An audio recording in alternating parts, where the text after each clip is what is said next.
Good morning, everybody, and welcome to Carving Up Live right here on YouTube, as well as on Twitch, Facebook, X, Instagram. We are everywhere today on this Black Friday. Appreciate everybody stopping by. I'm Bryson Carver, as always, and I hope everybody had a very, very happy Thanksgiving. I know I certainly did. Listen, the Lions losing, that was a bummer, but I did pick Green Bay to cover and the points and to win. I did pick Dallas to upset and to win. We'll talk about that in just a moment. Obviously, Cincinnati covering and getting the W, great for my Pittsburgh Steelers. Thank you very much, Joe Burrow. We'll talk about him. We'll talk about all three Thanksgiving games. We've got a fired up edition of the Vol View on tap for you guys. Say you are not going to want to miss it at all. I cannot wait to get into it today. And of course, the end of the show, Week 13 NFL predictions. It's going to be very, very exciting. My guy Patrick Brown's in the comments. He says, "Are we live on a Friday morning?" Yes, indeed, we are. Patrick Brown. And it's going to be a good show. Usually, I'll say this because obviously I'm on the road in Florida. Usually, we do morning shows on Black Friday. Because now the last few years, the NFL's had a Black Friday game about 3 o'clock. They've got one today, big one, Bears versus Eagles. Very excited for that. You know, you've got some big games in college football today. We've got so much to talk about. That's the moral of the story. But I just wanted to kind of get out ahead of it now before some of the other games kick off. So let's get right into it. But first, let's start with America's team. How about them Cowboys? Yeah! Oh my goodness, how about them? So the Dallas Cowboys beat the Kansas City Chiefs 31-28 yesterday in Dallas. And let's just, why waste any time, folks? Because, this has not been an easy season, to say the very least, for Dallas. You start with the hiring of Brian Schottenheimer was quite controversial at the time. And by the way, I think it's fair to say we all owe an apology to Jerry Jones for that.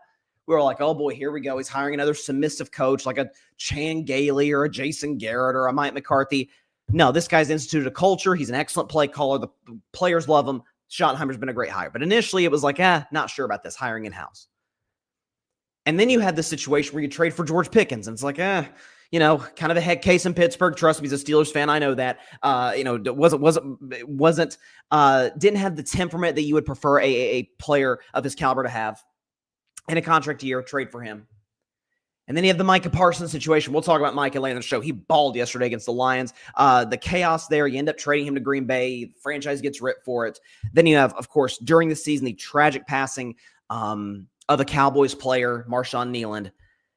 And in the last 3 games, the guy, the man, the myth, and the legend, all-time leader and passer in Cowboys history. He broke that record, obviously, on Sunday. But let's get right into it. Say his name loud and do me a favor. Say it proud.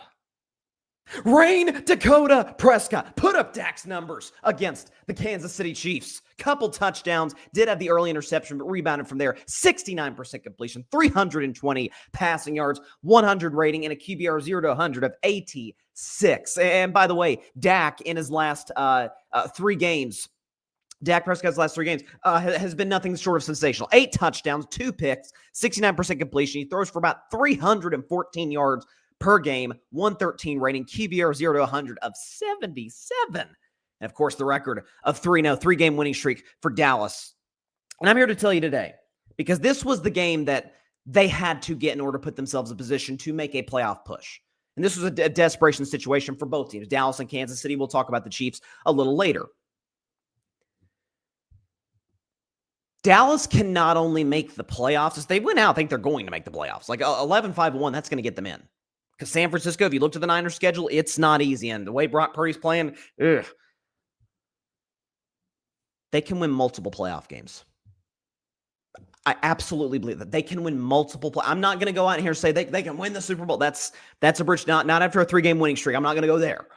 I think the Rams are the clear-cut favorite in the NFC. Philadelphia, Dak owns the Eagles, so that would play in Dallas's favor, but the Eagles are clearly a better overall roster than the Cowboys. There's no question about that. We'll just see if their offense gets going. But when you talk about an offense that is this good, when you talk about the number 1 scoring offense in the NFL, you talk about 2 guys who we know CeeDee Lamb's number 1 receiver, and he had the bad drop against Philly, bad drops in both games against Philly, played outstanding yesterday, separated consistently, won his one-on-one matchups. George Pickens, who had, kind of a quiet start early, obviously had the brutal fumble late that almost cost Dallas. Kudos to Kevontae Turpin for getting on the ball. So you've got two legitimate number one receivers. You've got a running game that's really good. Offensive line, pass blocking, it's not great. It's just not. Kansas City's not a good enough defensive line to expose that, as you saw yesterday. But Dallas's pass blocking O-line, not good. Pass protecting O-line, not good. Run blocking O-line, great. That they're really. Javonte Williams got some big holes. 4 or 5 yards a clip. They can be efficient and play ahead of the sticks in that regard. But the key to this team was always going to be their defense. Is the fact that, oh, shocker, when you trade one of the most dominant defensive players in the league, when you already weren't a good defense to begin with, you were going to get demonstrably worse. Well, again, kudos to Jerry. I don't know about the Quinn Williams trade long-term necessarily, just because of the cap situation at defensive tackle for Dallas. But in the here and now, he's been good. I saw a stat, last night. This is unbelievable by Quinn Williams. Do we have it? Okay. This season, in 3 games with the Cowboys, he has 21 pressures. That's 2 more, 21-19, that he had in 8 games with the New York Jets. Dallas can stop the run. Dallas' secondary has some holes. Again, Dallas' defense is far from perfect. It's still nowhere near elite. But I've said multiple times this year, if they can be average, if they can be okay, the 18th, 19th best defense in the NFL, like maybe even just a hair below average, oh yeah, they're going to make the playoffs. With that offense, they're absolutely going to get in.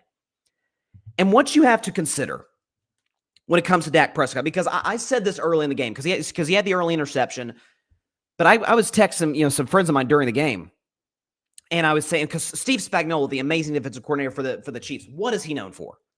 Loves to blitz, especially on third down. His exotic third down blitzes. It's confused Josh Allen. It's confused some of the best, Brock Purdy, some of the best quarterbacks in the league, in the playoffs. Brock Purdy's not quite in the Josh Allen category, so at the very least, but you get what I'm saying. But as I kept texting people, I know this is what Kansas City does. I know this is what Spags does. That's the last quarterback on the face of the earth that you would least rather blitz. I've said this. Mahomes, for whatever reason, kind of struggles against pressure. Brady struggled against pressure. Dak, that has always been one of the checks in his favor. He's always been great dealing with the blitz, dealing with the pressure, and you saw that yesterday. We can show the numbers under pressure against Kansas City. 2 touchdowns, 1 pick, 83% completion percentage, folks. 108 passing yards, 109 rating, and he took 0 sacks. Now, again, some of that is the fact that Kansas City's defensive line, they really don't have a good pass rush at all. Chris Jones made a few plays, but he's had a down season, and they're not the type of defensive line to expose Dallas's weaknesses up front in pass protection. That's just not their forte. But under pressure, manipulating the pocket, making throws to his left, his right. The touchdown to Javonte Williams where he rolls to his right and kind of sidearms it. I don't want to sound like the Chris Collinsworth meme, but that really does remind you of Patrick Mahomes, of a Josh Allen, like that. Those are the kind of plays Dak's capable of making. He looks as athletic as ever. He's moving as well as ever. And it's time we be honest about this. If Dallas goes on the road to Detroit next week, and I know the Lions are kind of struggling a little bit. We'll talk about them in about 10 minutes or so. If Dak and the Cowboys go on the road to Detroit a week from now on Thursday Night Football and win, you better put Dak in the MVP discussion.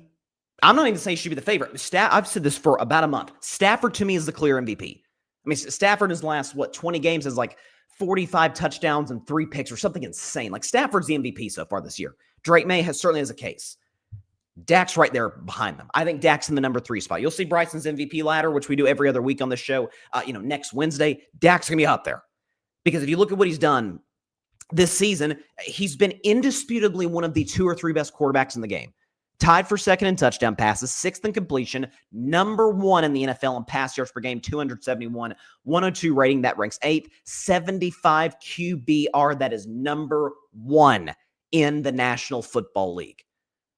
I hate to sound like a broken record. Yeah, not really on this issue.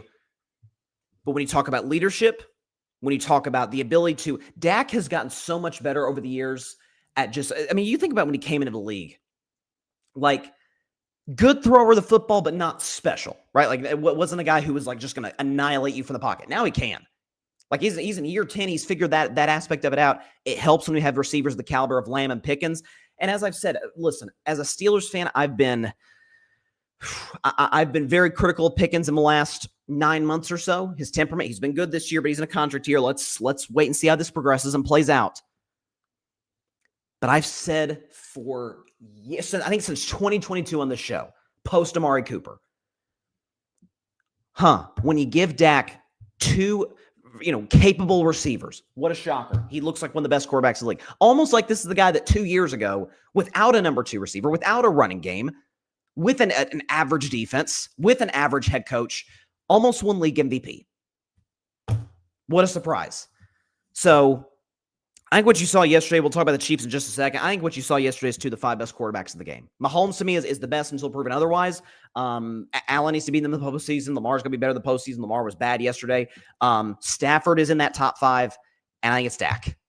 Given the chaos that the Dallas Cowboys organization provides each and every single year, given the fact he's had to carry a bad defense this year, given the fact CeeDee Lamb was out for a chunk of the season, given the fact the offensive line is not good in pass protection, he's been nothing short of sensational, and he's playing the best football of his career. Rain Dakota Prescott. Woohoo! Unbelievable stuff. Dak talked after the game about the Cowboys win. You've won 5 Thanksgiving Day games. Where does this one rank for you? Yeah, at the top of it. Definitely does. Just being able to play this game with these guys, you see this brotherhood, how much it means, what we've been through this year, but the way that we're able to just show our resilience, keep fighting. Now this is our 3rd in a row. We can do anything that's in front of us. And with these guys, the confidence that we have, we're looking forward to it. Yeah, I mean, it's just, again, kudos to Peter Schrager, by the way. Peter Schrager, who's one of the best, analysts in the business. He was talking about in Get Up, I think last week, he said, this is a legacy-defining stretch for Dak, which I don't know, legacy-defining feels a little too far, but basically what he was saying is, man, if he can pull off the trifecta, the last 2 Super Bowl teams and last year's number 1 seed, so Philadelphia, Kansas City, Detroit, he has to, by default, be in the MVP conversation based on the way he's played. Got some comments from Patrick Brown, big-time Cowboys fan. What my Cowboys have done, beating the defending champions on Sunday, slaying the Chiefs on Thanksgiving. What a game. My little ones wait until the final whistle for a turkey celebration. Yeah, it's always fun to see that. Dak, CeeDee Lamb, some of the offensive linemen eating the turkey legs. Patrick, what kept Dallas in the game? 3rd down conversions. Chiefs' undisciplined penalties hurt them and drops. Mahomes made some insane throws that made me say, are you kidding? What an escape and throw. Yes, we'll talk about him in just a moment. He says, Chiefs fans crying about no calls going their way when they were winning close games and everything going their way. It's all good as soon as they lose. Listen, I've been at the front of and we can take the shades off now. I had to do that for the Dak segment. But I said all of last year, the idea that, the Chiefs are only winning because of close calls. No, they're winning because Mahomes is making a play late, or Reed's making a great call, or the defense is making a stop, or the special teams is making a kick or blocking a kick. And that is not with the Chiefs. So let's transition to Kansas City now. Because, I picked Dallas to win this game. Sue me, I was off by a point. Nate Burleson hit it right on the money on CBS. He said 31-28. I said on Tuesday, 31-27. So that close. But I did pick Dallas to win. And so by definition, I was like, okay, I think Kansas City's falling to 6-6. And I think when it comes to the Chiefs, and I've said this the last few weeks, I said it after the loss to Denver. That was a game, that was the first game of this season, outside the Giants game in week 3, but they were never losing to the Russell Wilson Giants. So different story. That loss in Denver, when they're road favorites, when they controlled their own fate to win the division, and they go on the road to Denver, they have a late 4th quarter lead, up 3 with the ball, 3 and out, and then they get the ball with the game tied, and 3 and out, is that the Chiefs have lost their aura. Only in the sense of there is not the fear factor that they once brought to the table. Again, I've thrown out the stat multiple times on the show. Probably should have pulled up the graphic today, but it applies. Kansas City's averaging more points through 12 games than they did last year. They're giving up less points now, or around the same amount of points now as they did last year. Yard differential, point differential, way better this year than it was a year ago through 12 games. But what's the difference? This year, 1-6 in close games. Last year, I guess at this point in the year, they were about 9-10-0. 11-0, something like that, in 1-score games.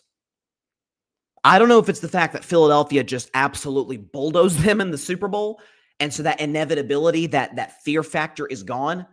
I mean, I remember even that AFC Championship game against Buffalo this past January, where it's Josh Allen's a great quarterback, the second best player in the league at his position. There were times you saw Josh Allen, you saw the Bills, and they were playing tight, man. It was and it's Arrowhead Stadium. We know that's a different atmosphere in the playoffs, but it was, oh my gosh, like the hand wringing. They look nervous. Jalen Hurts did not. The Philadelphia Eagles did not. They exposed the matchup advantage they had in the Super Bowl, and we know it ended up happening in that game, 34-0 to start. I don't know if that's the line of demarcation that has gotten this team the last few weeks, but again, or the last, over the course of the season. But as I keep saying, the plays that Kansas City made, people are like, refs. Folks, refs are bad in almost every single game. I mean, Chiefs fans, Patrick kind of said in the comments, but Chiefs fans were complaining about some officiating calls going Dallas's way. There were some ticky-tack ones, but by and large, it was some of the pass interference calls, I think, were good calls. There was a lot of contact on Pickens and Lamb and what have you. But calls go in the other team's favor all the time. Like, people like to pinpoint Chiefs play just like they did with the Patriots, just like in another sport they did with my Warriors. It's almost like the best teams that are on national television with a national audience. There's more scrutiny, and therefore, because people think it's rigged, because their team can't win, because their team's not as well run, that's why the calls are going in the other team's favor. That happens every single game in the National Football League. But week 1, Chris Jones goes rogue, blows it. Can't tackle Justin Herbert. Week 2, the drop by Travis Kelce. Kansas City about to score in the fourth quarter against Philadelphia. They're shorthanded. Kelce drops a pass. Think about Jacksonville, right? I mean, you are in position. If you just get a stop on Trevor Lawrence, and Trevor Lawrence goes boom, boom, boom right down the field, hits a big-time completion over the top, falls down, runs in for the go-ahead touchdown. Then you think about Mahomes and the Chiefs got the ball back, down 7 in the fourth quarter, with a chance to tie the Bills. Nothing. Denver, ball in the fourth quarter, up 3, chance to milk clock, 3 and out. Ball within the fourth quarter, tie game, 3 and out. And then yesterday, it's certainly, Patrick Mahomes was the least of Kansas City's problems yesterday. And we could show you Mahomes' numbers. He was sensational against Dallas yesterday. 4 touchdowns, no picks, 67% completion, 261 through the air, 129 rating, and a QBR of 0 to 100 of 85. And again, the play, dear Lord, the play where he rolls to his right, was it Worthy or Rashee Rice? Or I forget who it was. I want to make sure I'm getting this right. The play where he rolls to his right and throws across his body. Xavier Worthy. I want to make sure I got that right. The play where it looks like, I think Quentin Williams looked like he's going to trip him up. He's going to sack. It's going to be 4th and long. Rolls to his right, throws across his body. It's like, okay, there's like him and Aaron Rodgers, like the only quarterbacks in NFL history that can make that throw. You could say Xavier Worthy's open, whatnot, but to break out of a sack, keep your balance, roll to your right, throw across your body, 40 yards down the field. That is as tough a throw as there is to make in the book, and that's why Mahomes is special. And I had a line after the Super Bowl 2 years ago when they beat San Francisco. I will bet against Patrick Mahomes when he gives me a reason to. I did not say the Chiefs. I am not going to write them off for dead because they have 15 at quarterback. And again, I've said many times on the show, there are certain athletes, if you've got them on your team, you always have a shot. You are always in the picture. He's one of them. LeBron, Jordan, Steph, Kobe in basketball, in the NFL, Brady and Elway and Montana. Certain guys you never, ever, ever, ever bet against. He's one of them. But you saw yesterday, got absolutely worked at the line of scrimmage on both sides of the ball. Now, again, Trey Smith being out, again, it's part of the reason I picked Dallas to win the game was because of the injury to Trey Smith. I thought the Quentin Williams of the world, the Oso Odighizuwas of the world, Kenny Clark would be able to expose that matchup on the interior, get up the middle pressure from Mahomes, which they did. The fact that Kansas City has no pass rush to speak of. A lot of Chiefs fans were telling me over the last couple of months, hey, we need to make a deal at the deadline to address this. And they couldn't. So Dallas's weaknesses up front weren't exposed because Kansas City can't get pressure consistently on the quarterback. So up front, that is their issue. Up front, they cannot win at the line of scrimmage, can't generate consistent pass rush. They struggle to stop the run. And then the opposite side of the ball, Mahomes having to run for his life and make plays, which he's capable of making. The receivers are capable of separating and making runs after the catch, improvising, being on the same telepathy as Mahomes. But beyond that, they get worked up front, and that's been their issue. Now, Kansas City the rest of the way, and Romo talked about this kind of after the game was over. I think if they win out, they get in. I really do, because the rest of the way, they get a home game against the Houston Texans. We know how great it's the best defense in football. So that game's at Arrowhead. Texans offense is hit or miss. We'll predict their game against the Colts later. Kansas City should win that game. Home game against the Chargers. Listen, the Chargers offensive line is one of the worst in the league without Joe Alt. So that's a game the Chiefs should also win. At Tennessee, they're going to win that. Denver at home on Christmas is a tough one. We'll see. And then at the Raiders. So the Chiefs have 2 cakewalk games, Tennessee and Vegas. The 2 games that they should win that I think they're better than, the Texans and the Chargers. And then obviously that Denver game is probably going to decide their season. If they win out, if they go 11-6, that will likely be good enough to get them in the postseason, because obviously I understand Chargers, Jacksonville, Bills, the 3 wildcard teams right now, they don't have the tiebreaker against any of them. But my guess is, I've said this, I think the Chargers are going to be the team that ends up missing of those 3. I really do. I think Buffalo's going to get in. I think Jacksonville's going to get in. I think Jacksonville might win the division. I think the Chargers are going to fall apart down the stretch because they got some tough games. They got the Eagles, they got the Chiefs, Cowboys, Texans, Broncos. Like, I think the Chargers with that offensive line are going to fall out of the playoff picture entirely. So it's still out in front of Kansas City. But 2 things. They have to win up front, and they've got to make the clutch plays late. I mean, again, Mahomes gave them every single opportunity to win. Like, some of the drops by Rashee Rice and by Travis Kelce in the fourth quarter is like, what is going on right now? But when Mahomes goes down, scores, and it's like, oh boy, here he goes again. When he makes that play rolling to his right to Worthy, I'm like, oh dear God, he's going to do it again.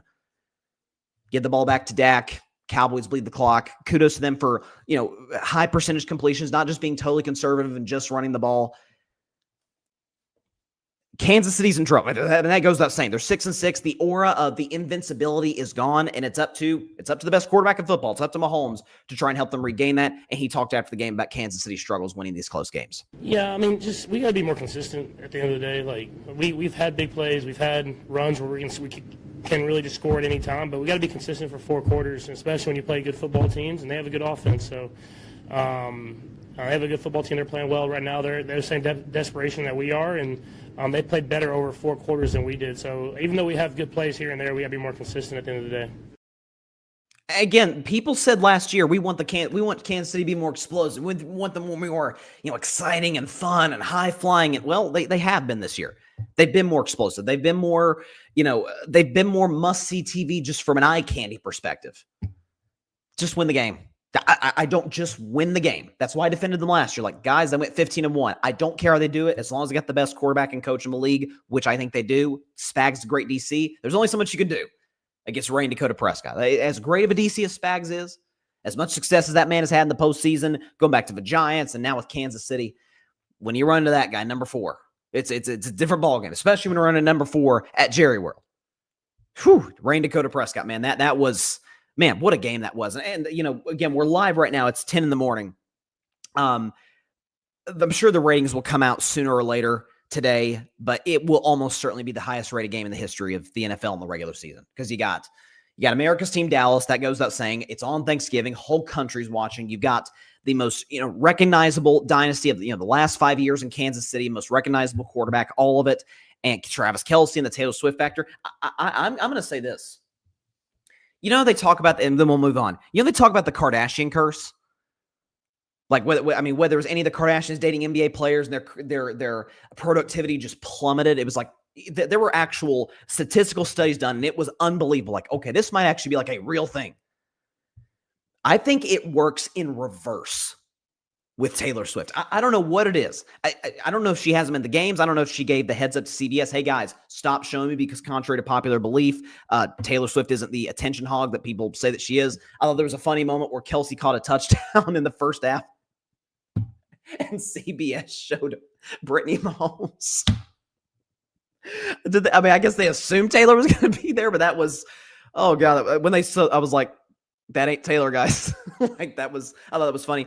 But I don't know if Taylor hasn't been at the games. Like, Taylor's got to show up for this team. She's got to show up. Like, again, she is the reverse Kardashian curse. Now, Kelce's been great this year. He's played much better than he has the last couple of years. But I don't know. I'm just watching. I'm like, where is Taylor? She's got to be there for the team. She's got to be there to give them good luck, because she has been that. But God, that was so funny when they showed Brittany in the box when Kelce catches a touchdown. I'm like, guys, not all blondes look alike, okay? At least they showed Mahomes' wife. At least they didn't just show some random lady in the stands. Let's transition now to the early game.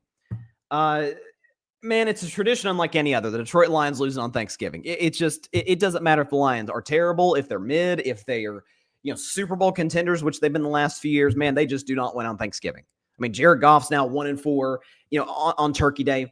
But Green Bay wins this one, 31 to 24 is a very impressive win by the Green Bay Packers. I did pick Green Bay to win. I thought the fact that Detroit's offensive lines kind of struggled a little bit. You saw Frank Ragnow come out of retirement, which is huge. I remember talking about Ragnow's retirement during the regular season. I thought that was one of the biggest stories in the NFL that didn't get that much coverage because it's an offensive lineman. It's not going to be he's not a flashy player, but he was elite for that Lions offensive line for years, and it's huge that they're getting him back.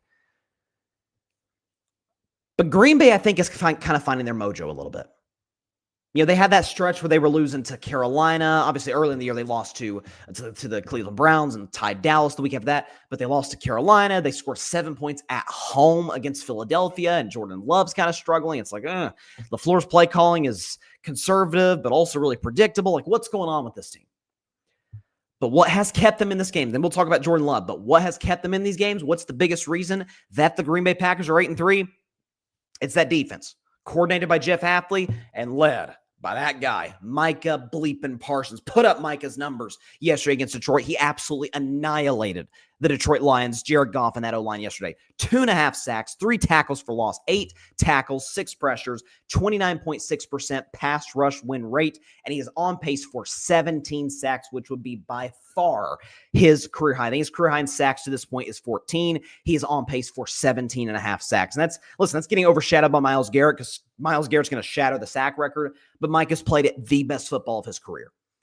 And it's just Green Bay's secondary was I thought, by and large, it kind of struggled a little bit, giving up plays to Jamison Williams. But it is as a tale as old as time with defensive football, is that when you do have some of the hole in the back end of Green Bay's secondary, which they have, greatest pass coverage or greatest pass defense is a pass rush. It is a Micah Parsons. It is a Rashawn Gary getting to the quarterback on a consistent basis. And Jared Goff, who we know, I've called him many times on the show, the last of a dying breed. He is the last strictly pocket guy. CJ Stroud got Jared Goff comparisons coming out of Ohio State. He can move a little bit. Remember that game against Ohio State back in college? Like, CJ can move. It's not his forte, but he can. Jared Goff cannot move. He is a strictly pocket guy. That is, he does not move out and make plays. So when he's dealing with pressure, when Micah Parsons is coming at him like a cheetah chasing down its prey or a lion chasing down its prey, then there's just nothing that he can do about it, that the Lions offensive line can do about it. But for Green Bay's offense and for Jordan Love, first of all, let's show Jordan Love's numbers because he was outstanding against Detroit. 4 touchdowns, no picks, 60% completion, 234 yards, 124 rating, and a QBR 0 to 100 of 94. You can attribute some of his success to the fact that Detroit just does not have a good defense. They just don't. Whether it's some of the bodies they've lost, whether it's just a terrible secondary, whatever the case may be, like Detroit's in this kind of brief run that they've had, have never had a great defense. So maybe it's attributed to that. What I would also look at is the fact that, and this is one of the reasons I picked Green Bay to win the division, why I viewed them even before getting Micah Parsons as a Super Bowl contender.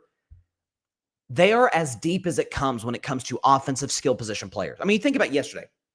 No Jaden Reed, no Tucker Kraft, no Matthew Golden. Like, they were missing a lot of guys out there. But Christian Watson's been back, and Christian Watson's playing some of the best ball of his career, making contested catches, beating guys over the top. You saw him do that yesterday against Detroit. Romeo Doubs making plays. Dontavian Wicks, who made he was great all day. But the 4th down catch, my Lord, what a fingertip grab by him. Green Bay's offensive line won at the line of scrimmage. Like, that has been their offensive line hasn't been as good as advertised or as expected. Green Bay ran the football effectively, which that's Josh Jacobs hasn't had quite the year this year that he had in 2024. And that looked every bit like a Super Bowl team. And I've said through points this year, even in some of Green Bay's wins, like against, the end they tied Dallas, obviously, but the game where they barely survived the Cardinals, or some games here and there where they're kind of struggling a little bit against the Giants. It's, man, that like they have moments. They have, times. Mike has been consistent all year. He's been great all year. The Packers defense in general, the pass rush has been great all year. That offense is hit or miss, whether it's play calling, offensive line play, running the football, Jordan Love's decision-making. It's just been kind of a roller coaster. And you look at this team now, and it feels like they're kind of figuring it out.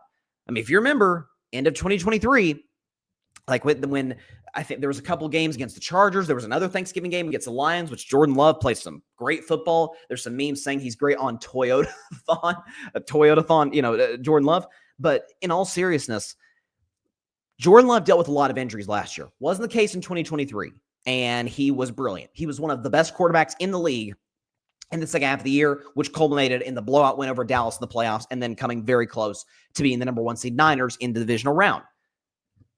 If he's able to replicate that streak, the rest of the year, if that defense is able to continue to do what it's doing, and that's just get consistent pressure every single game on the quarterback, that's the team that after the Micah Parsons trade, a lot of people said, hey, they're going to win the NFC, and some people said they're going to win the Super Bowl. I still think today the Rams are the clear favorites in the NFC. I think Seattle's in that discussion. I think you can't just kick Philadelphia out of the picture. The defending champions, they're 8-3. Like they're still in that. Green Bay's in the discussion. That was an impressive win by the Packers, and Micah Parsons talked with Tom Brady after the game about the W. Just the mentality, Tom, just like every time I come into the game, understanding how they're going to attack me. Going into year 5, this was the year I felt like I was going to make my big jump. I was going to be the best defensive player in the league, and I feel like I'm doing that. I'm hitting on all facets in the run game, the pass game, understanding situations, D&Ds, just the full game, man. As a player, you're just young, growing, and you're very talented, but you're still trying to find a way to put it all together, and I feel like this is the year for me. I mean, you just see him. There's a level of relentlessness that he brings to the table because he's not the biggest guy. He's not as big as Myles Garrett. He's not as strong per se as like a Max Crosby or any of these guys. Just he's TJ Watt's the better player as far as I'm concerned, but he's similar to Watt in the sense of Micah's faster than TJ, but like TJ, just a relentless motor. I mean, it's just constantly every single play going 100 miles an hour, and that's invaluable in a pass rusher. It's credit to Micah's conditioning, being in as good of shape as he is, and I thought it was a matchup that favored Green Bay, and this is the first time they swept the Lions since 2020, and that was before Detroit was any good. So really impressive win by the Packers. Kudos to Matt LaFleur. That was a gutsy call going for it on 4th down at midfield late, because if you don't get it, Lions have a short field, and maybe they had the momentum. Jamison Williams made some plays.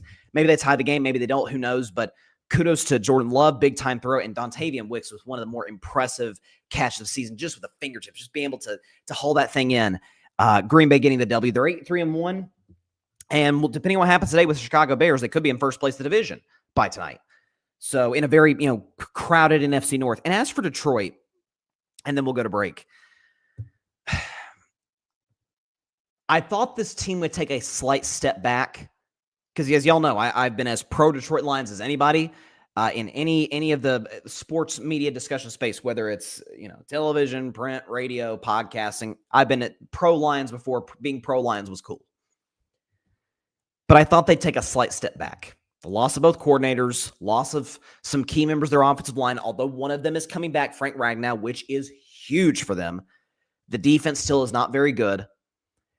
And the division is stacked. We knew the Bears were going to be better. We knew the Packers with the addition of Micah were going to be better. I thought Minnesota would take a step back because I didn't think McCarthy was good before the season. He's showing that throughout 2025.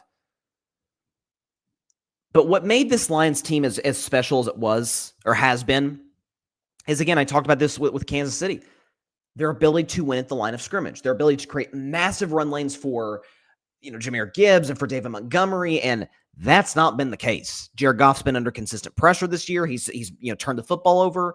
Jahmyr Gibbs has been great this year, but has had to do a lot more work than he used to in terms of making guys miss and being able to make big plays down the field.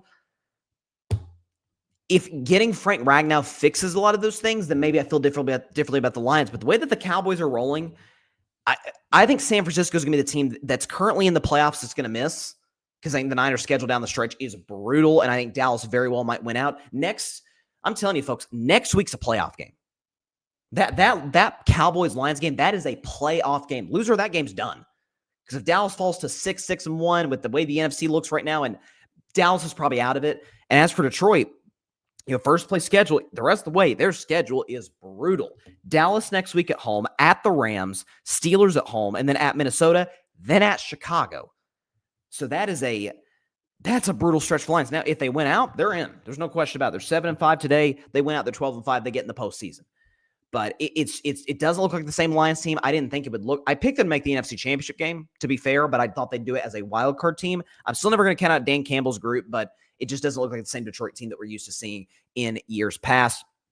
Patrick Brown making a good point. Dan Campbell taking the play calling has been a little off the tracks. I think the reason, and I said this a few weeks ago, I think the reason he did take the play calling reins is because Detroit wasn't really running the football or trying to establish the run in recent weeks. And he's trying to institute that, to get Jahmyr Gibbs and Montgomery the ball more, because that is the lifeblood of their offense. Jared Goff had a play action. But yeah, I think he's been fine, honestly. I don't think it's been too much of an issue. I do think it's not a shot at Dan Campbell, but there are only so many coaches that can balance the play calling aspect with the game management aspect of it. And then, by the way, he also had the late drop by Jameson Williams on fourth down when the Lions were in field goal range. Like, they beat themselves in a lot of ways. Green Bay was the better team from start to finish, but the Lions are legitimately in trouble. I mean, again, that game next week, Lions Cowboys, that is a playoff game. So it should be fun to see. Man, remember the last time they played last year, Detroit crushed Dallas, but the year before that, remember the game, the 2-point conversion that got called back for Detroit? That should be a fun game next week in the Motor City, and the Lions right now are favored by 4 at home. When we come back, I was a very happy camper last night because of the Cincinnati Bengals getting a W of the Baltimore Ravens. Not happy necessarily that Cincinnati's back in the division race. I think they are. I'll talk about that, but happy about the fact, hey, Pittsburgh's back in first in the AFC North. Will that hold? We'll see this weekend. You'll see that in my predictions later in today's show. We're going to come back, take a 1-minute break. When we come back, going to discuss Bengals versus Ravens, going to do the Vol View, and you're not going to want to miss the Vol View this week. Last edition of the regular season, by the way, and of course, Week 13 NFL predictions. Come back after the 1-minute break on Carving It Up Live. Happy Black Friday.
Back to Carving Up Live. Appreciate everybody stopping by on this Black Friday. Again, hope everybody had an amazing Thanksgiving yesterday. I certainly did.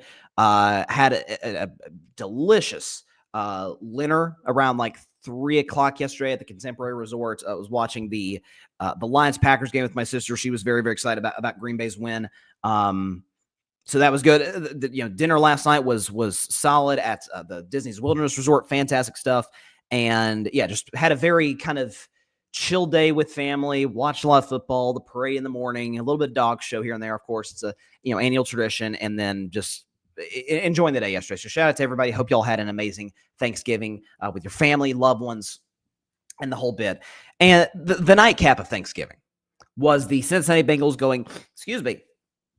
going on the road to Baltimore and beating the Ravens 32-14. Joe Burrow, in his return, played pretty darn well. Do we have the Joe Burrow graphic? Yes, we do. Here it is.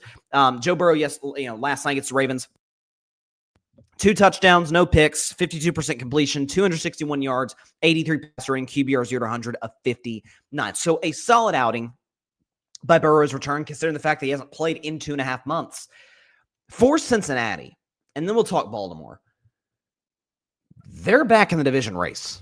Like they're not going to win out and like get that last playoff spot in the AFC. That's too much ground to have to make up. That they have to win out. Basically, you could argue they maybe have to win out to a certain degree, or only lose one more game in order to win the AFC North. The AFC North today is a type of division where I think 8 and 9 could get you in. 9 and 8 I think will get you in. First team to 9 gets in the postseason. But if you look at the AFC North today, and I'm a Steelers fan, so on one hand I was like, yes, great, Ravens, winning streak. Stops at 5. The Steelers are back in first. We'll see what we do against Buffalo in a critical game this weekend. But when you consider the fact that Pittsburgh and Baltimore still play each other twice the rest of the year, when you consider the fact that now Cincinnati's done playing Pittsburgh, but when you consider the Pittsburgh schedule the rest of the way, and I've said this for many weeks, is why I'm a Steelers skeptic as a Steelers fan. Steelers schedule the rest of the way. Bills At the Ravens, Dolphins, that's an easy one. At the Lions, at Cleveland in that defense, Ravens at home. That is a tough schedule the rest of the way. And as for Baltimore, the team that has a first-place schedule the rest of the way, they've got Pittsburgh, at the Bengals again, Patriots at home, at the Packers, at the Steelers. That is a murderer's row of a schedule. Cincinnati, on the other hand, not so bad. At Buffalo, that's kind of tough. Ravens, at Miami, Arizona, and the Browns, but that game is in Cincinnati. I am by no means predicting the Bengals to win this division, but I think when you have a Joe Burrow who was healthy, who was whole, who, by the way, did all this without T. Higgins, Jamar Chase was back, in the lineup, the Bengals ran the football effectively. They turned, the Ravens over multiple times. This is a type of situation. I was big on my show, after that loss on Sunday to New England, they fall to 3-8. Like, don't start Joe Burrow this week. It's a short week. It's at Baltimore, Thanksgiving. I know it's fun to see Joe Burrow back. He's one of the best players in the league at his position. We don't want to see him get hurt out there. And Cincinnati's offensive line still isn't very good, but he gives him a shot. Again, there's certain quarterbacks, the Mahomes, Josh Allen, Lamar, Stafford, Dak, Burrow. There's certain guys, man, they've been around the block. They've seen a lot of things in this league, playoff experience. And if you have them on, under center, you have a chance to win every single game that you play. Doesn't mean you will, obviously, but you've got a shot. And the Bengals, by the way, this year, for what it's worth, 3-0 in Burrow plays. Beat Cleveland in week 1. Burrow got hurt early in that Jacksonville game, but he does get credit for the win. And then last night against Baltimore, with any prayer chance they have at making the playoffs as the division champion is up in the air, and he played relatively well. The defense forced a lot of turnovers. The Bengals were solid yesterday. And again, if you have a quarterback of that caliber, you're only 2 games back. If the Steelers were to lose this weekend to Buffalo, now all of a sudden you look up like, hey, we're a couple of games back. We're in this thing. I don't know if they have the tiebreaker with Pittsburgh, because they beat Pittsburgh and then that flipped a couple of weeks ago. But the Steelers got to play the Bills and the Ravens twice, and and Detroit. Like, that schedule is brutal. Baltimore down the stretch, it's a murderer's row of teams. Not the case in Cincinnati. Got a couple of tough games with the Ravens and with the Bills. After that, Cardinals, Dolphins, Browns is a tough defense, but that game's in Cincinnati with potentially the division on the line. That was a solid performance, and Joe Burrow was accurate. Joe Burrow was at least accurate in the second half. Got off to a little bit of a slow start. The turnover certainly aided Cincinnati, but Joe Burrow talked about his performance after the game. It was great to be back out there. I was, a lot of emotions running through it at the end of the game, so it's just good to be back with the guys. If you're going to grade yourself, what would you give your grade today? Time back in game. I thought second half I started to put it more where I wanted it and settled in a little bit. Certainly missed some throws early that I typically make. But after that, I felt pretty comfortable back there. I thought the O-line did great. We ran it well. Obviously, defense played great. So I'm just going to keep getting better.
Oh, sorry. I sound muted. Okay. Thank you. Barry Grant Jr. and Patrick Brown. Apologize for that, guys. Thank you so much for letting me know in the comments. Yeah, my mic was muted there. Okay, so there you go. So, but no, what I was saying though was, with Burrow and with the Bengals, it goes to show you the importance of a franchise quarterback. It goes to show you the value of having a franchise / elite quarterback.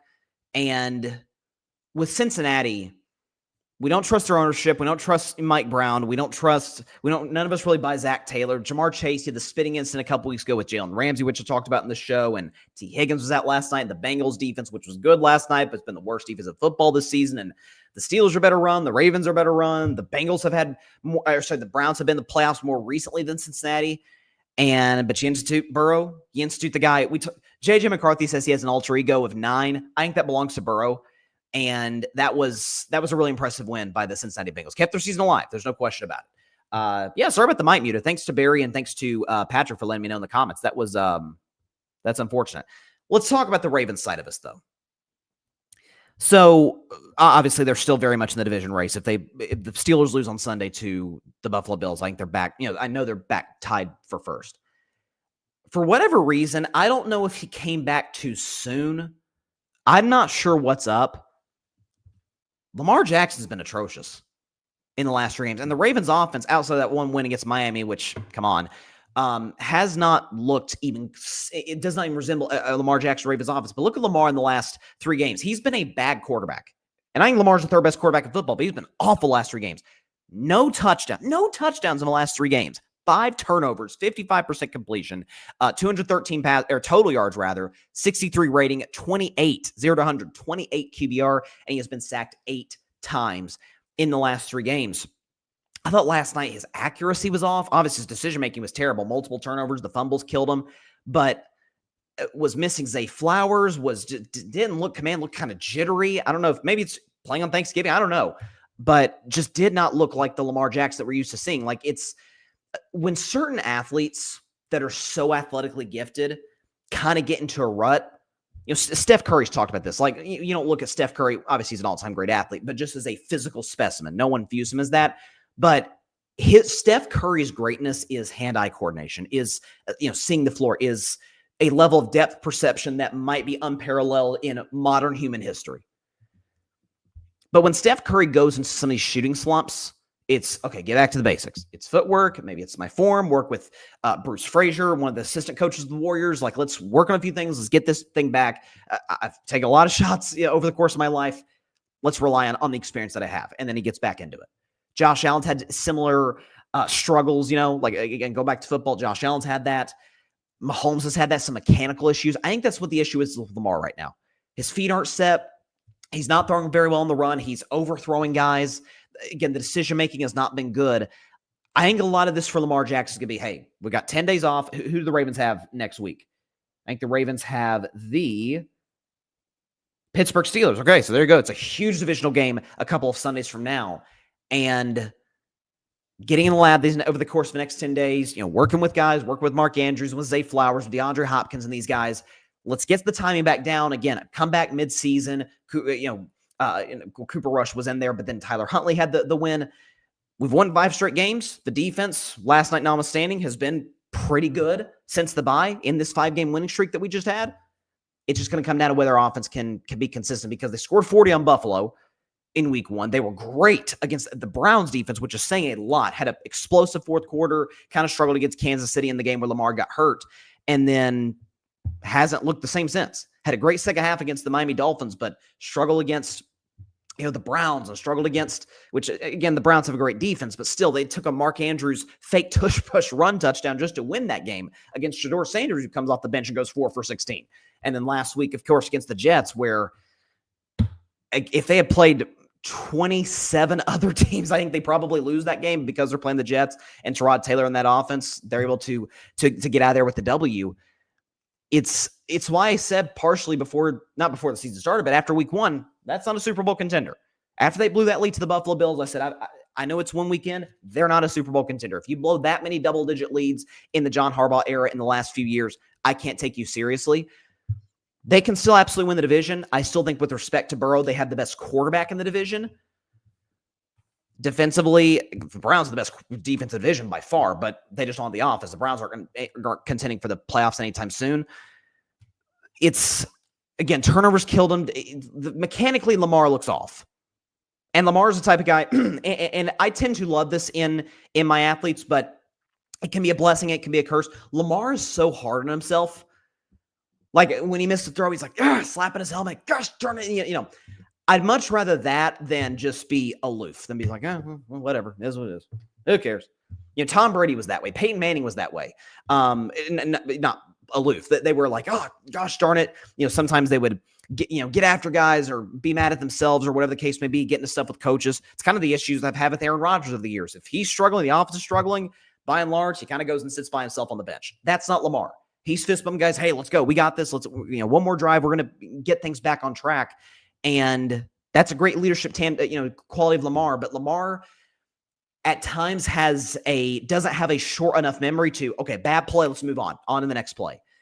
That's something that he's kind of struggled with over the course of his career.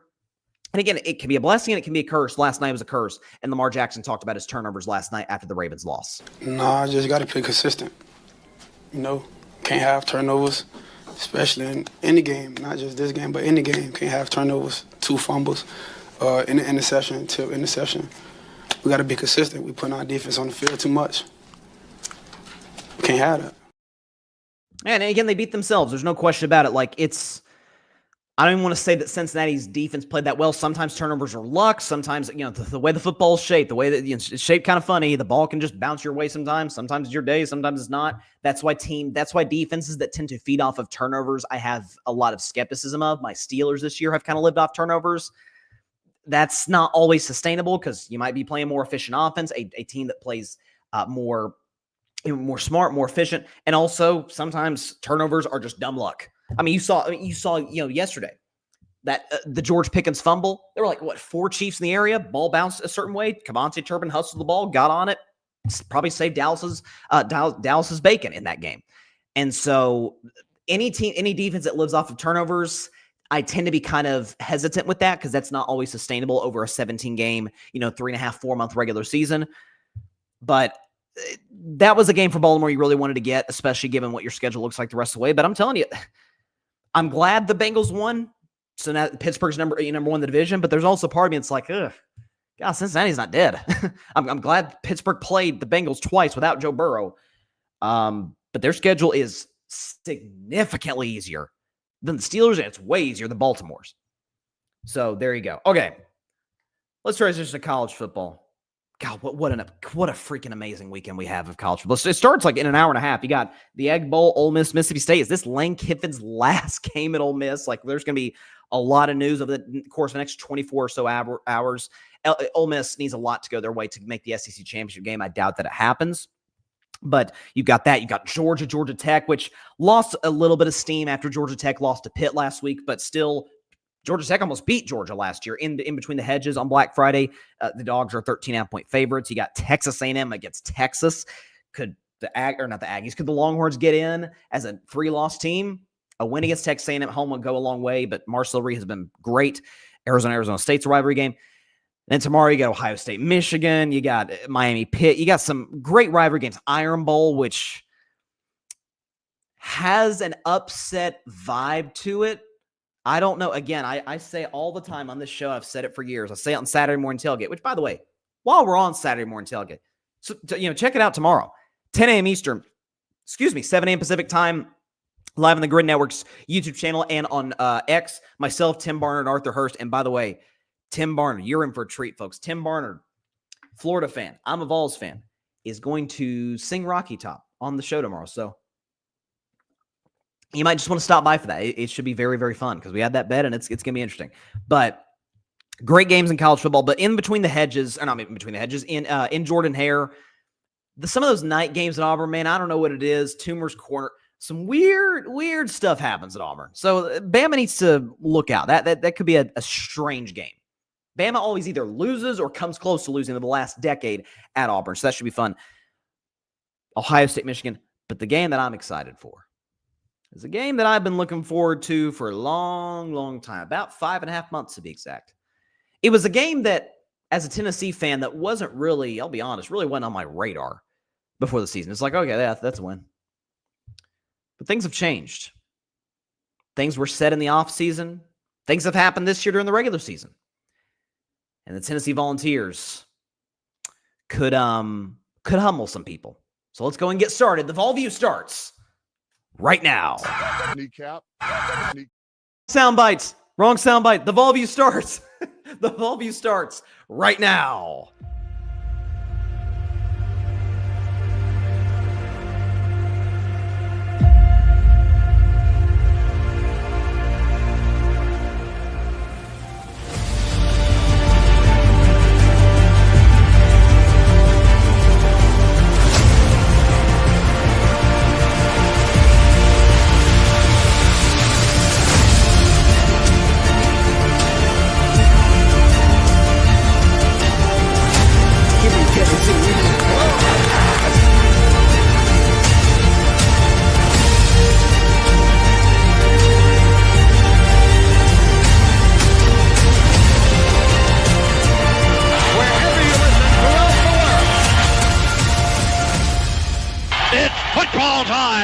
In Tennessee.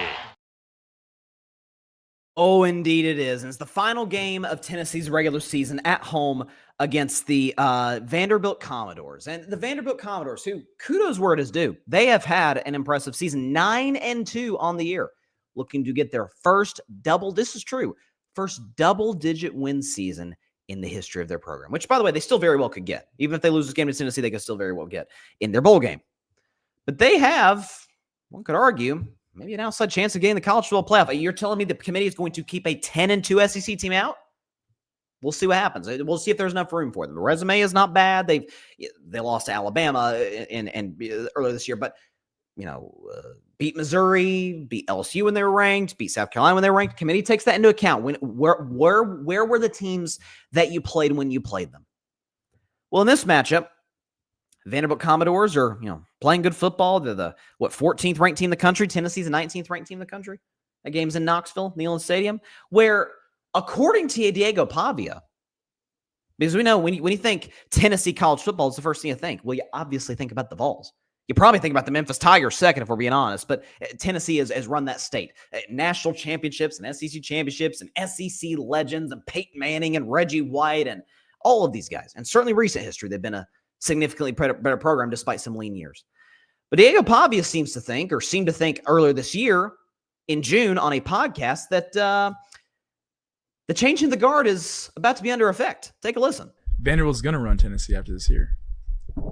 This is going to be the new staple of college football is going to happen here at Vanderbilt. Do any of you and the boys ever talk about that? We got to be the state school. Well, we're in Nashville, Tennessee. We're in the Music City. We need to be the brand of Tennessee. Everyone wants to come to Tennessee because of Nashville. So they want to come to Nashville, so Vanderbilt. And then when we have the most money in NIL, why not come here? Listen, boy, there's a lot to unpack there. Excuse me. That is true. People do love to come to Nashville. I've been in Nashville multiple times. It is an amazing city. Amazing city. The atmosphere is great. Obviously, the country music and the food's amazing and the atmosphere. And it's especially on weekends, it's a great, great city. And, they're getting a new stadium. The Tennessee Titans are getting a new stadium soon. I hope they get a Super Bowl. Nashville would be an amazing Super Bowl host in the future. Love Nashville. People come to Nashville for a lot of reasons. I can assure you the Vanderbilt Commodores football program is not one of them. I can guarantee you that. But Diego Pavia earlier, we're gonna run the state of Tennessee. When you think college football in the state of Tennessee, you're gonna think Vanderbilt before you think about the Vols. This has very much, to use an NBA example, doesn't this have a Clippers-Lakers vibe to it? Remember 2019 and LeBron was already with LA, but they had Anthony Davis. It's here we go. The Lakers are contender. The Clippers get Kawhi and Paul George, and oh my gosh, they're gonna run through everybody. And Kawhi's got the commercial where he's got the crown, kind of taking a shot at LeBron. And it's the Clippers city now. It's a Clippers town. And the Clippers end up blowing a 3-1 lead in the second round. The Lakers go on to cruise to a title in the playoffs. It's the city of LA, it's a Laker city. Now, I'm no Lakers fan. I love the Warriors, but fair is fair. The Lakers run LA. The Vols run the state of Tennessee in college football. Never forget Diego Pavia. And you have been productive. Kudos to you. Diego Pavia this season, has been one of the more impressive quarterbacks in the SEC. 26 touchdowns, 6 picks. He's been good. No shade. He's been good this year. But never forget the Vanderbilt Commodores in their history. Do you want to know how many times? Here's a fun bit of trivia. Do you want to know how many times Vanderbilt has won 2 or fewer games in their football history? And by the way, the first year they had 1890, they played 1 game, so that doesn't count. Modern college football era. Do you know how many times Vanderbilt has won 2 or fewer games in their history? Just take a guess. I'll let you. Just play the Jeopardy music in their head. 28 times. 28 times Vanderbilt has won 2 or fewer games. Now, Clark Lee has changed that. Clark Lee is the head coach of this team. By the way, the news broke right before I went on air. He just signed a 6-year extension, which is great news for Vanderbilt. That's another coaching domino. Eli Drinkowitz with Missouri signed an extension. So those are 2 big head coaching dominoes that are off the table. Clark Lee's done a great job. Diego Pavia has been great for the culture of Vanderbilt. Kudos to him. But this man thinks he's just going to walk into Knoxville. See, Vanderbilt played Tennessee last year and Tennessee won. Tennessee actually had to win that game in order to get in the college football playoff. They lost, they were done. If they won, they were in. And they won. This is an opportunity. Vanderbilt still has a shot at the playoff. Not if they lose this game. This is a playoff game for the Vanderbilt Commodores. And this is the first time that one Diego Pavia is going to step foot in Neyland Stadium Saturday afternoon. And to quote one of the greatest college quarterbacks of all time, certainly in the last few years, Baker Mayfield. Baker Mayfield's first start, or one of his first starts rather, at Oklahoma was on the road. I remember it very well, at Neyland Stadium back in 2015. Oklahoma won that game. But Baker, when asked about the noise at Neyland Stadium, this is what Diego Pavia is walking into. Baker Mayfield, when asked about the noise, quote, "That was probably the best game experience I've ever had and probably ever will have. That's a different type of loud. I can't even describe it. It was unbelievable."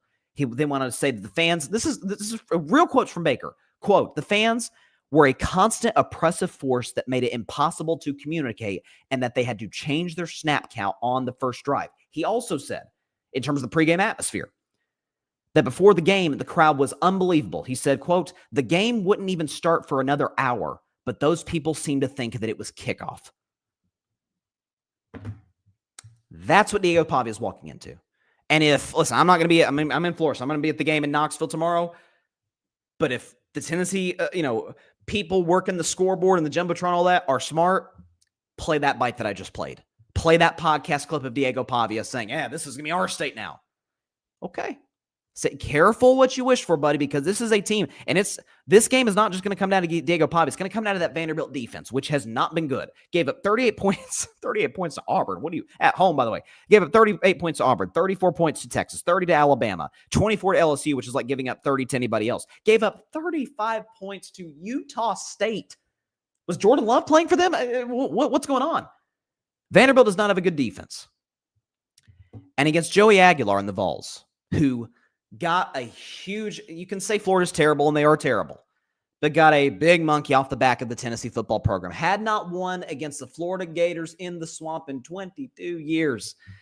And Diego Pavia and those Vols walked in there and got a W. Was doing the Gator chomp. It was beautiful to see. So this offense is playing with full confidence. Didn't have to score a point in the second half and still won easily. Senior day, Joey Aguilar, even though he's been in Tennessee for 1 year, is going to get a huge ovation from the crowd. He's been amazing for this program. Was our emergency plan after Nico transferred and is beloved by Ball Nation. He's going to want to go out with the win. Tennessee, what was supposed to be a rebuilding year, can finish 9-3. Okay, he'll take that. So when it's all said and done, give me the Big Orange, baby, and give me the Big Orange comfortably. 41-24 over Vanderbilt. The Commodores have a terrible defense. Tennessee's going to expose them all afternoon. And Diego Pavia, you talked a lot of smack, buddy, about Vanderbilt running the state. Okay. Well, isn't that the beauty of sports? Max Kellerman said it best years ago. The players write their own script. This isn't Hollywood. This isn't, a TV show or a movie where it's planned in advance. Sports, it happens spontaneously. Happens in real time. You'll get to prove your get your opportunity to prove that you are the best quarterback in college football in the state of Tennessee and that Vanderbilt is the program, even though they never won double-digit games in their program history in the state of Tennessee. Okay. If you win tomorrow, you could be in the playoff. But that's obviously not going to happen because you are Vanderbilt, we are Tennessee, and we are going to dominate you. That is it for this week's edition of the Vol View. And I'm telling you, I am just, usually when the schedule comes out every year, and the schedule is going to look a little bit differently in the SEC moving forward because you only have the three rivalry games every year. For Tennessee going forward, it's going to be Alabama, Kentucky, and Vanderbilt. But each year, back when Tennessee played in the SEC East, so prior to Oklahoma and Texas joining the conference, you look at the schedule and you're like, oh man, Georgia, that's tough. And Alabama, Florida, oh my gosh. And you look on the schedule, South Carolina's good. And okay, Kentucky's giving us problems and da-da-da. And it's like, okay, Vanderbilt, that's a win. It's like that. You get to the last game, okay, that's a win. We know we're going to beat Vanderbilt. But they want to bump them gums. They want to talk. Okay, they've had a good season. Listen, they've had a good year. They're 14th ranked in the country. They've earned that. 9-2 could get their first double-digit win in the history of the program. Kudos, respect. But any chance they had at making the playoff, that's going to come to a screeching halt on Saturday afternoon against the Tennessee Vols. Joey Ago is going to show the best quarterback in the state of Tennessee is. Tennessee's defense is going to get a couple of turnovers, have some short fields, and Tennessee's offense is going to cook that Commodores defense. Love it. They ain't got the best coach in their state. Clark Lee's a great coach. He's not Josh Heupel. And they ain't got the best quarterback. Diego Pavia's great. He ain't Joey Aguilar. And you'll see that tomorrow in Neyland Stadium. Again, Baker Mayfield said it best. It is Neyland Stadium when it gets loud. He said, I can't even describe it. It was unbelievable. It's called the fans a constant oppressive force. That's what Diego Pavia is walking into. This isn't Vanderbilt with your stadium that I think recently just got constructed, the new renovations. I mean, in the last few years, Vanderbilt's playing, and anytime you saw like a field goal or an extra point, you saw you saw a bulldozer and dirt and piles, and like that ain't Neyland Stadium, ladies and gentlemen. This guy has the audacity. He's like, people want to come to Nashville. Oh, they want to come to Nashville. It ain't for you, buddy. It is not for your football program. There's a lot of great things in Nashville. Music's great, food's great, and they got the Titans and the Predators. They got sports, obviously, and they got a lot of things going for Nashville. The Commodores football team is like the Commodores are as important to Nashville as like the Yankees are important to the Red Sox or the city of Boston. I mean, it's like maybe not the Yankees. As a small market baseball team is going to Boston or LA or New York, it's like it's an afterthought. Like, oh yeah, it's cute. The Colorado Rockies or the A's or like, oh, cute. Every time Tennessee goes on the road to play Vanderbilt, Vanderbilt fans always without a beat get outnumbered. I would venture to guess. This shows where the Vanderbilt Commodores football program is. I love this. If you took a poll. And usually, if you've heard some of my discussions at times on politics, I despise polls. But if you were to poll the city of Nashville, I would just about guarantee you there are more Tennessee fans in Nashville than there are with the Vanderbilt Commodores. Well, let's keep it a bug. There are. That is not how it goes in the city of Nashville. So Tennessee's going to get the job done against Vanderbilt. So it's going to be very, very exciting. All right, we're going to take a 1-minute break. When we come back, Week 13 NFL predictions, including my upset of the week. I'm looking for a repeat. Bryson's Bleak Bet, and of course, my favorite segment of all time, If I Were a Bettin Man. Be back after the break on Carving Up Live. Stay tuned.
back to Carving Up Live. Appreciate everybody tuning in on a Black Friday morning, or I guess it's still the morning. It's 10:56. I consider that the morning, early afternoon. Real quick before we get to NFL predictions, did a segment, a special segment. Recorded it last week. I aired it, yesterday on the YouTube channel. A Thanksgiving dinner draft. Shout out to my good friends Asher Moore, Addison Ragland, my two former co-hosts at the Triple Option Sports Radio show that we did last fall on 89.5 The Edge, local campus radio. And we did this segment last year, and so we decided to recreate it on Carving Out the Thanksgiving Day draft. Check it out on the YouTube channel. It's available to watch. And while it's up, you've still got another 13 hours to vote on my Instagram. So my Instagram right there, Carving It Up Podcast. Check it out. I've got a lot of stories on there from some of my stuff in Florida, but right in the middle, you can vote for who has the best Thanksgiving dinner between myself, between Addison, and between and Asher. Thus far, I'm looking at the polling right now. It looks like Addison's winning. She's got 57%. Asher's got 29%. I've got 14%. People do not evidently think my Thanksgiving food is good, but hey, to each their own. But let your voice be heard. Vote in the can you put like a poll on YouTube? I think you can. Either way, I'll try and see how that works. But definitely vote on IG, and see who has bragging rights in that regard, and check out our Thanksgiving Day draft on the YouTube channel. All right. Something else before we get into predictions. Let's go and look at this. Is prior to yesterday's game. So this is yesterday. I went 2-1 straight up. I went 3-0 against the spread. The dogs were barking, and just as a preview, the dogs will be barking this week, but I'll get to that in just a second. Go and put up how I'm doing this year. So 113, 64-1, so not bad. 12 games back of 500 against the spread. So one good week, and I could catch up. I'm already 3-0 thus far, so we'll see what happens. Ups to the week 5-7, but I did get a victory last week. Bleak bet 6-6. That's about where it should be because I'm never confident in the Bleak bet. And if I were a bet man, is 13-23. The good news is the game of the week for Carving It Up on Thanksgiving is always the game that I consider on if I were a bet man. So last night's Dallas and Kansas City game, Dallas plus 3.5. That does count towards if I were a bet man. The Gobble It Up game of the week for Carving It Up. So that does count. So I'm technically 1-0 this week. I'll take it. Dallas has been very good to me on if I were a bet man this season. But go and put up the record. 12-2 last week, straight up. So very, very happy about that. That's a 17-6. I should say, I think 8-6. Or sorry, it's 7-6. I think that should say 8-6 against the spread last week. But here we go. Let's go in to get in NFL predictions. Look at the background music going as we do NFL predictions for week 13.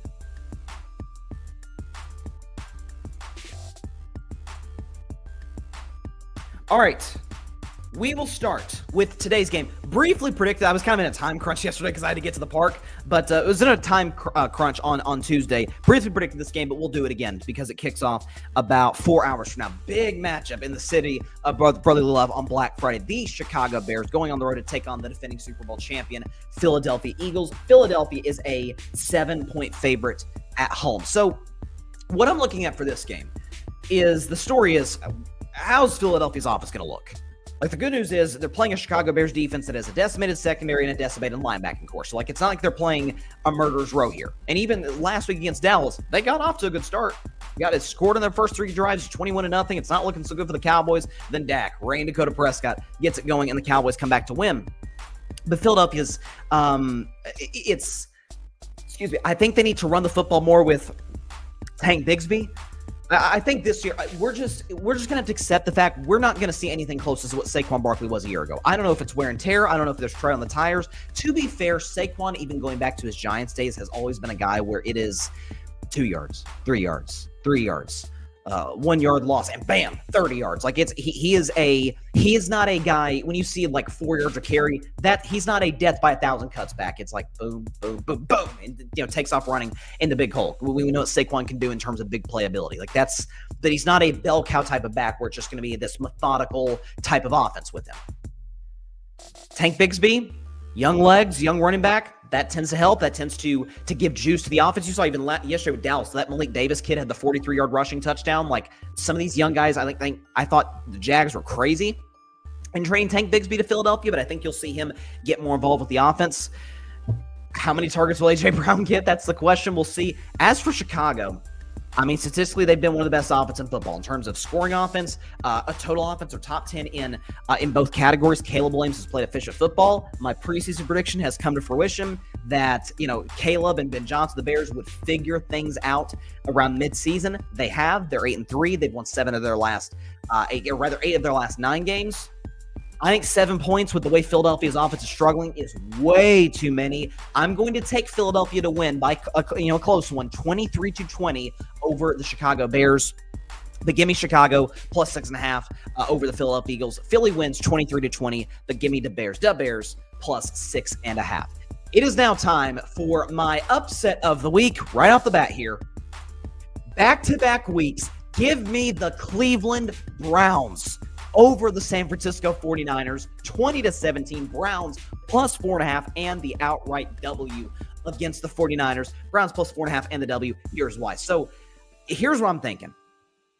The way that Brock Purdy has struggled since coming back, frankly, the way Brock Purdy struggled all season. He wasn't very good in that game against Seattle, made a couple of good throws in week 1, comes back against Jacksonville, was awful in that game, multiple turnovers, played well to his credit against the Cardinals, and then last week against the Carolina Panthers was awful. 3 first-half interceptions. They took the ball out of his hands in the second half.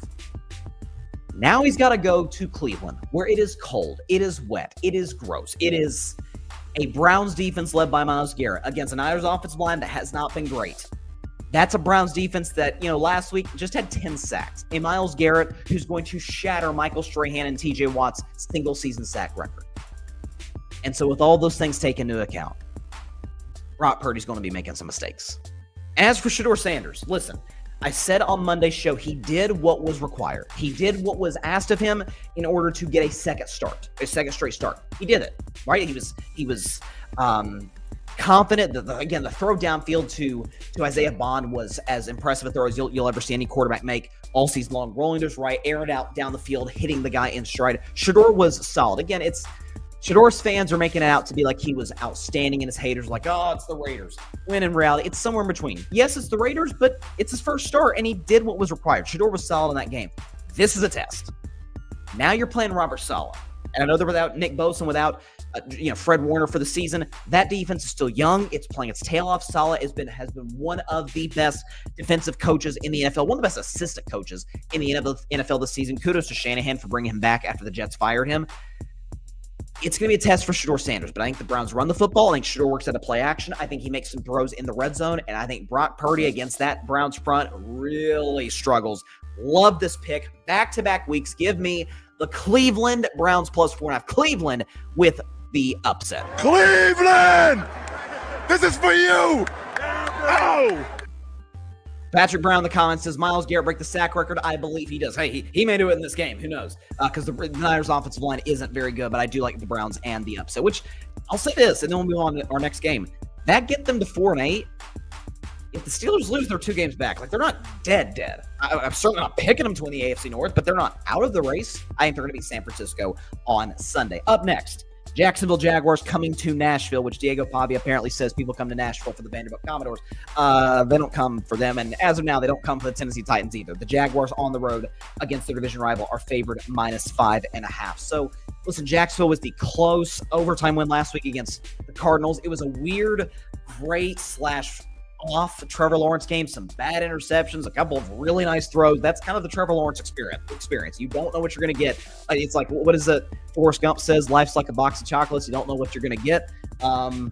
That's been Trevor Lawrence this year. It's accuracies, hit or miss. He throws some hospital balls. Receiving cores beat up in Jacksonville. But I do think the Jags are playing good football on both sides. They've run the ball very effectively. The Jags have a very good offensive line. They've been able to generate some explosiveness in the passing game. I think the fact they're going against a Titans team that, kudos to them, they competed against the Texans. They lost by 6 to Seattle last week. Thanks to Seahawks for not covering there for me.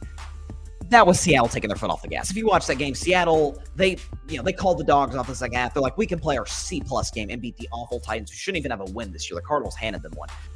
So I think Jacksonville goes on the road and they get the W, 24-17 over the Titans. I don't think they're going to blow them out. It's a divisional game, but Jacksonville wins this game. They get to 8-4, and again, I maintain Jacksonville very alive in the AFC South. I predicted them to win the division before the year started. Trevor, make or break year. It's looking good. So we'll see how it continues. What do we have up next? We've got the Texans going on the road against the Colts, which is my first game, or technically my second game for. Bettin Man. I were a bet man. Oh boy, oh boy, oh boy. Texans on the road against the Indianapolis Colts AFC South matchup. The Colts at home are favored -3.5. Folks, hammer the Texans +3.5. I'll tell you exactly why. First of all, it's the best defense in football. You talk about a defense that's got Derek Stingley. You talk about, Will Anderson, who's a monster, dominated the Buffalo Bills last week. Danielle Hunter, Henry To'oTo'o. They got some dogs up front and in the linebacker core and in the secondary. So going against a Colts offense, what does Daniel Jones struggle against? Pressure. Steelers got pressure. He was awful. The Falcons got pressure. He had some rough moments in that game in Germany. And even last week against Kansas City, whenever the Chiefs were able to get pressure, whenever they were able to stop Jonathan Taylor and make Daniel Jones beat them, wasn't very good at all. 3 for 9 after the Colts went up 20-9 in that game against Kansas City last week. I think in this spot, CJ Stroud's back. The Texans have had extra time to prepare. They know, hey, we've got a puncher's chance to win the AFC South. I think that there's a team every year that kind of tails off in the second half of the regular season when they get off to a hot start. I think it is absolutely going to be Indianapolis this year. So I like the Texans to win this game easily. I got 26-16. I think the Texans win this one easily. And so I by default, love Houston +3.5. Texans over the Colts 26-16. It is now time for Bryson's Bleak Bets. One game each and every week that I have absolutely zero confidence in predicting, but hey, you got to predict them all. It feels like the NFC South is in this segment every week, but in this spot is the New Orleans Saints going on the road to play the Miami Dolphins. Dolphins are favored -6 at home. So, look, Tyler Suggs had a couple of moments, mostly against Carolina. They really struggled last week against the Atlanta Falcons. Now he's going on the road to play Miami. The Dolphins have been a good home team. I don't even want to spend much time in this game. Dolphins 27-20. Tua's a good home quarterback. It's warm. I'm here in Florida. It's very good weather. Miami's even hotter because it's even further down south. The Saints are one of the worst teams in football. They got the coaching staff from hell, as I've said before the season. They should have traded a lot more assets than they did. Dolphins, I guess by default, that's Bryson Bleak bet. I don't want to spend much time on it. Okay, up next. Falcons on the road against the New York Football Jets. The Falcons on the road are favored -2.5. So again, Atlanta got that win last week against the aforementioned Saints. The Jets lost a game in which they played terribly to Baltimore. Yet Baltimore's never really able to pull away. I looked at that more as an indictment on the Ravens than a praise of the Jets. But Tyrod Taylor's been in. He's been more consistent than Justin Fields this season at home. Again, I've said the last few weeks, the Jets have been a good covering team. They have been. +13.5 against Baltimore, +13.5 against the New England Patriots. I took them as home underdogs to beat the Dylan Gabriel Browns. They've been a good underdog team this season in terms of covering the spread. So I think Atlanta's pass rush is good. I think Kirk Cousins could turn the ball over a little bit. Give me the Jets in this game. I like them. 20-17 against the Atlanta Falcons. Jets fans probably don't want them to win this game. They want them to flunk for Fernando. Is that what we're doing? Fernando Mendoza, quarterback at Indiana. Is he going to be the first pick? We're going to, because remember there was lose for Luck, bad for Burrow. I think there was tank for Tua briefly. Now you can have fail for Fernando. I don't know. Well, I'm sure it's Jets and Saints and, not Titans fans, but some of these teams will come up with a slogan. But I do think the Jets beat the Falcons 20-17. Up next, you've got the Rams going to Charlotte to take on the Carolina Panthers. The Rams in this game favored -10. So, again, the Rams were number 1 on Bryson's best 10 this week. You cannot find a team that's playing better football on both sides. A defense that is, number 1 in scoring defense. The secondary, Emmanuel Forbes has been a great get for this team. 2 elite pass rushers, Byron Young and Jared Verse.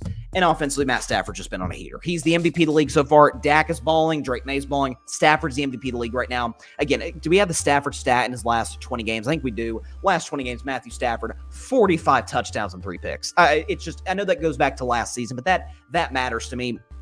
Just the consistency, 15-1 touchdown to interception ratio. His connection in the red zone with Devontae is undefeated pretty much. He's 8 for 9 for 8 touchdowns in his last 9 attempts. Puka's amazing. The run game's great. The offensive line's amazing. I've got the Rams winning this game 23-10. Again, Carolina's got a solid defense, but I think Bryce Young is really going to struggle against that Rams defensive line. So I do like the Rams 23-10 over the Carolina Panthers. What do we have up next? We've got the Minnesota Vikings on the road against we got the Cardinals and the Buccaneers. My apologies. Cardinals versus the Buccaneers. So Bucs are favored by 3 at home.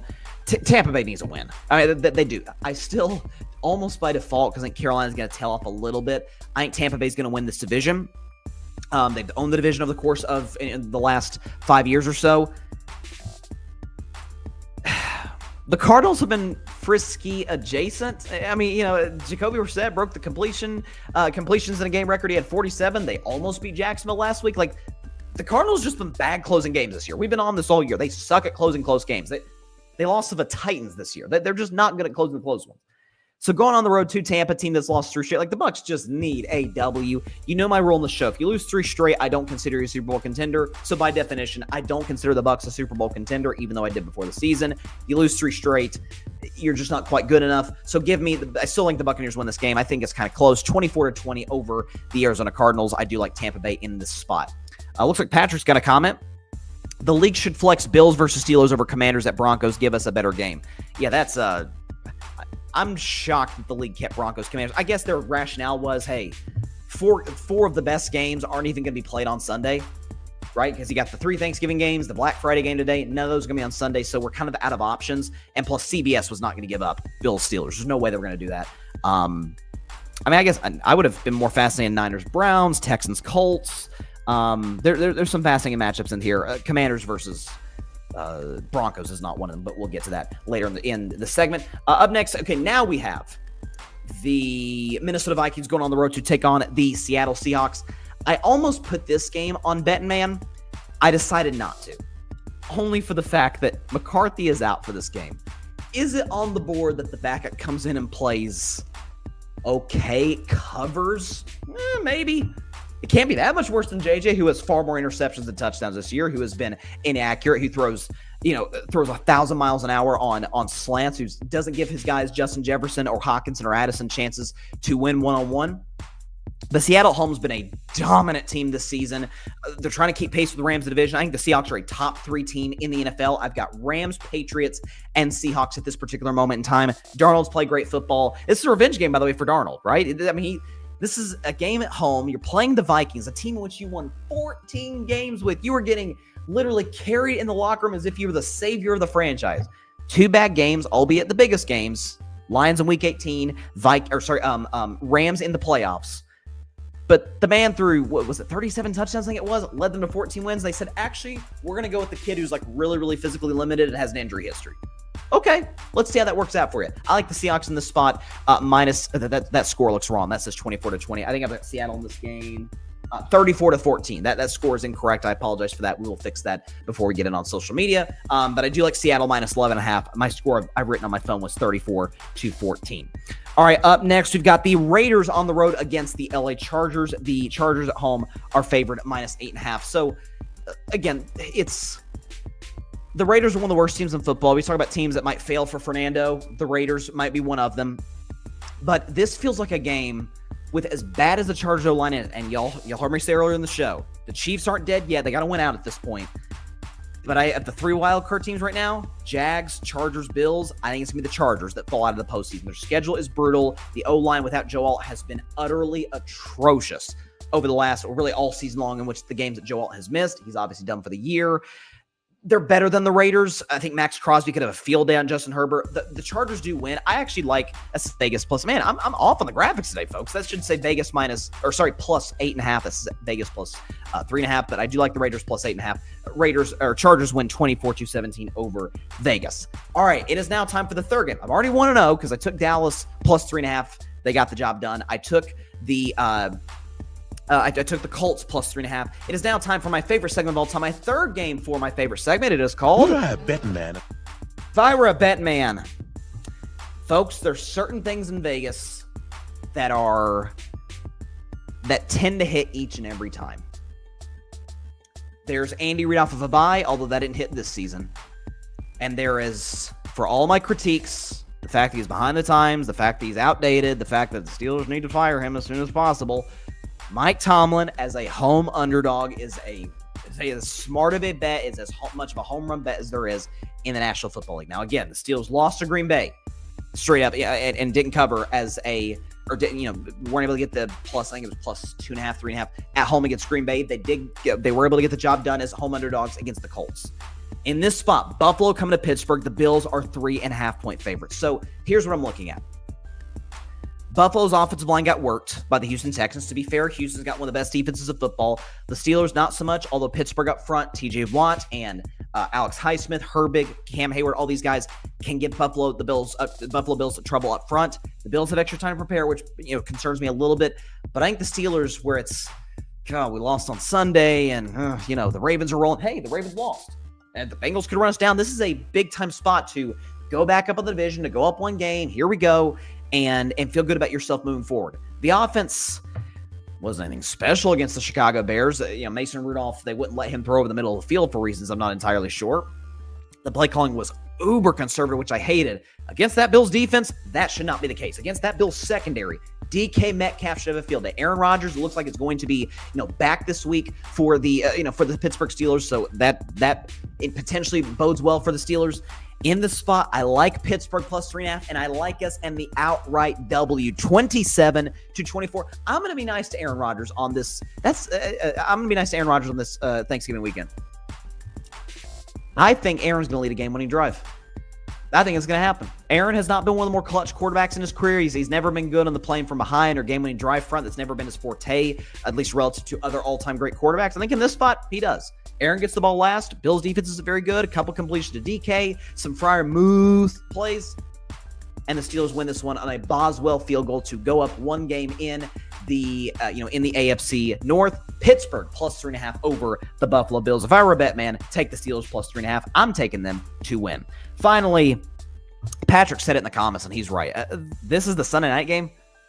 Broncos Commanders looks like a great game before the season, but obviously Washington is terrible. Doesn't look like Jay Daniels is going to be ready to go. The Broncos are coming off of a bye week. We talk about best defenses in football. The Texans have the best defense in football as far as I'm concerned. I've said that all season long. Denver's in the conversation, though. They're going to shatter the but potentially break the all-time team single-season sack record. Jonathan Cooper and Nick Benito and Zach Allen. You got some unbelievable players up front. We'll see if Surtain's back at some point in the future. I don't think he's going to play this game. Hufanga, I said it in the offseason, was a great addition to this football team. And they're playing some of their best ball right now. I mean, they won 8 straight games. They're leading the AFC West. They're going to win the AFC West. Chiefs are struggling. The Chargers aren't going to run them down. Again, against a bad Commanders defense. The question is, it's kind of similar to Philly. Can Denver's offense get going?